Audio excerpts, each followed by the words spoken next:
नमस्कार, हमारे YouTube channel Koshi classes में आपका स्वागत है। आज से हम व्याकरण प्रारंभ कर रहे हैं, जिसमें हम सबसे पहले लेकर आए हैं भाषा कि भाषा क्या होती है, भाषा किसे कहते हैं, तो उसके बारे में हम जानेंगे। तो चलिए हम शुरू करते हैं कि भाषा वह माध्यम है जिसमें से हम अपनी संस्कृति, इतिहास, परंपराएं, ज्ञान, विज्ञान, तकनीकी, साथ ही अन्य देश की जो संस्कृति हैं, भूगोल है, इतिहास है, उसकी जानकारी प्राप्त कर सकते हैं।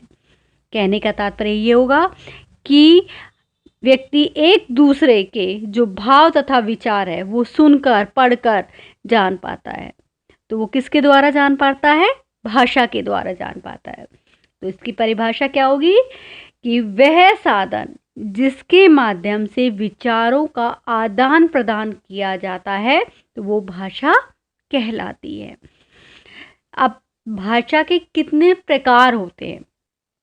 भाषा के 3 प्रकार होते हैं। पहला है आपका मौखिक भाषा, फिर है आपकी लिखित भाषा, फिर सांकेतिक भाषा। कि इन तीनों तरह की भाषा के आधार पर हम अपने विचारों को व्यक्त कर सकते हैं। किसके प्रति? दूसरे के प्रति। कि हमारे अंदर क्या भाव आ रहे हैं, क्या विचार हैं, वो हम दूसरों तक किस तरह से पहुंचाएंगे। इन तीनों तरह से हम पहुंचा सकते हैं। तो चलिए पहले हम इन्हें विस्तार से जानते हैं। मौखिक भाषा, इस भाषा में हमें अपने विचारों को बोलकर व्यक्त किया जाता है। कि हम जो भी बातें कह रहे हैं वो हम बोलकर बताते हैं, अर्थात मौखिक रूप से बताना क्या कहलाता है? मौखिक भाषा कहलाता है।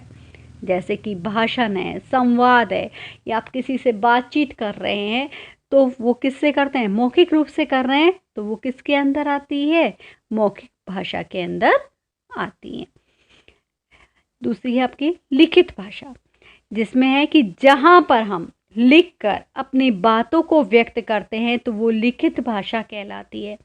कई बार होता है कि आप मौखिक रूप से कोई बात व्यक्त करते हैं तो उसका प्रभाव कम पड़ जाता है। कहने का तात्पर्य यह है कि आप कहीं ऑफिस में जाते हैं या कहीं आपको शिकायत करनी है, तो आप एक बार जाएंगे, आपने मौखिक रूप से बताई, तो उसका प्रभाव क्या हुआ? कम पड़ा।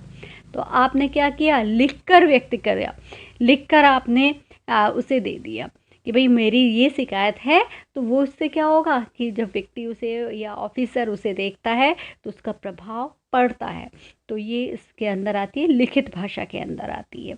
जैसे कि इसमें पत्र है, निबंध है, कोई कविता है, जैसे आपको छपवानी है तो आप वहाँ पर जाकर देते हैं तो उसका प्रभाव ज़्यादा पड़ता है। फिर आपका आता है सांकेतिक भाषा। सांकेतिक भाषा तब होती है कि संकेत के माध्यम से बातों को व्यक्त करना सांकेतिक भाषा कहलाता है।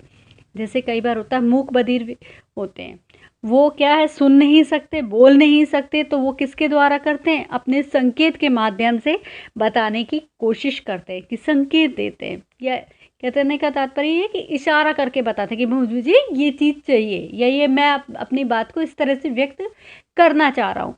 तो वो सांकेतिक भाषा होती है। जैसे आपने यात्रा नियंत्रण करने वाले जो पुलिस वाले हैं उनको भी देखा होगा कि वो बीच में खड़े होते हैं। कई बार गाड़ियाँ बहुत सारी हो जाती हैं, जा रही होती हैं चौराहे पर, तो वो अपने हाथ का इशारा कर कर बताते हैं कि इस तरफ जाइए या इस तरफ जाइए। तो भी वो क्या हो गया? संकेत हो गया। वो मूक बधिर नहीं है बल्कि संकेत दे रहे हैं। इस तरह से संकेत के माध्यम से वो बताना चाह रहे हैं।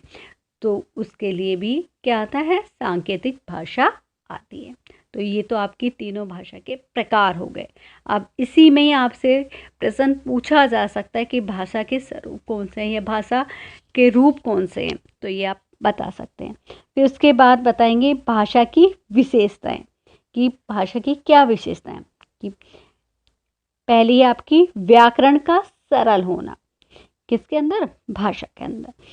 राष्ट्रीय एकता का माध्यम होती है, देश की संपर्क भाषा होती है, मौखिक ध्वनियों इसका आधार होती हैं, और लिपि का आवश्यक होना भी ये इसकी विशेषताएं बताई गई हैं। इसका महत्व क्या है? ये मैं इसलिए बता रही हूँ आपको कि ये प्रश्न आपके आ सकते हैं बोर्ड में के एग्जाम में। तो इसका महत्व है कि हिंदी भाषा का समृद्धशाली साहित्य है और ये करोड़ों लोगों के द्वारा बोली जाती है और ये विश्व में तीसरे नंबर की भाषा है, इसी कारण से इसका महत्व है। तो इस तरह के प्रश्न आते हैं। फिर आपसे ये पूछा जा सकता है, भाषा को लिखित रूप देने के लिए किसकी आवश्यकता होती है? तो भाषा को लिखित रूप देने के लिए लिपि की आवश्यकता होती है। इस तरह के भी आपके प्रश्न आ सकते हैं। तो ये हुई आपकी भाषा।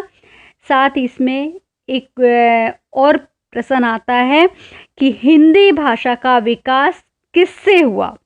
इसका उत्तर है हिंदी भाषा का विकास अपभ्रंश के शोरसेनी के रूप में हुआ था। एक प्रश्न और पूछा जा सकता है आपसे कि लिखित और मौखिक भाषा में क्या अंतर है? तो इसका उत्तर आएगा, पहले हम मौखिक पे लेंगे कि मौखिक में अधिकतर व्यवहार अनौपचारिक होता है। किसका? मौखिक का। और लिखित में होता है अधिकतर व्यवहारिक औपचारिक होता है, क्योंकि औपचारिकता दिखाई देती है। फिर आता है कि बोलियों से अधिक संबंध होता है मौखिक में, और जबकि लिखित में मानक भाषा, राजभाषा, माध्यम भाषा से अधिक संबंध होता है। मौखिक में लिपिक चिन्हों के साथ व्यक्त नहीं होती है, और जबकि जो लिखित है वो लिपि और चिन्हों के साथ व्यक्त होती है। तो ये दोनों में अंतर है। तो आपको ये वीडियो कैसी लगी? और अच्छी लगी है तो इसे लाइक करें, शेयर करें और चैनल को सब्सक्राइब करें। धन्यवाद।